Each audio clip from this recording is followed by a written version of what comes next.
Во ім'я Отця і Сина, і Святого Духа.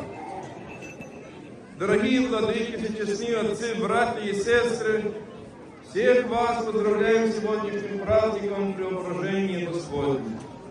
Божьей милости вам, Божьего благословения. И сегодня можем все говорить, как хорошо тут. И каждый год мы вас встречаем, ждем, молим Бога. И Господь помиловал сегодняшний день своей любовью, что мы вместе могли помолиться Господу Богу. Я всех, дорогие мои, поздравляю с этим прекрасным праздником Преображения Господней. И дай Господь, чтобы мы тоже преобразились. Наша душа, наша жизнь, чтобы она преобразилась в Господа Бога, чтобы мы Его любили сильно-сильно и шли путем спасения для вечности и Царствия Божьего.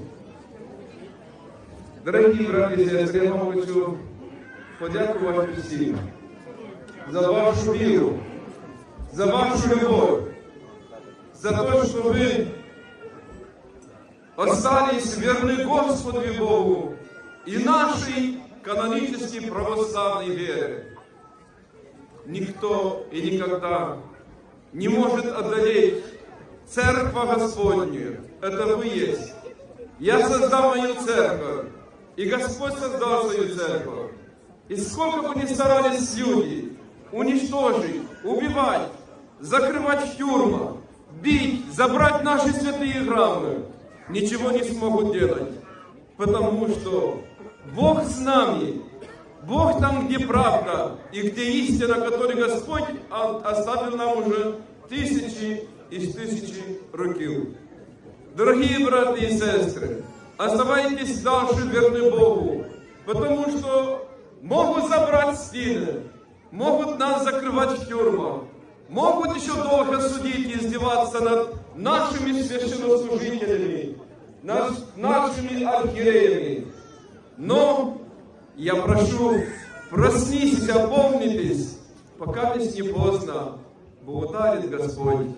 Если мы не покаемся, не дальше будем воевать с Богом и с Церковью Божью. Не играйтесь, братья и сестры. Вы очень глубоко ошибаетесь, что вы можете убить Бога и веру православную, что вы можете закрывать в тюрьмах наш православный народ. Ничего не получится, смотрите, кругом сегодня. Вот это и есть истина.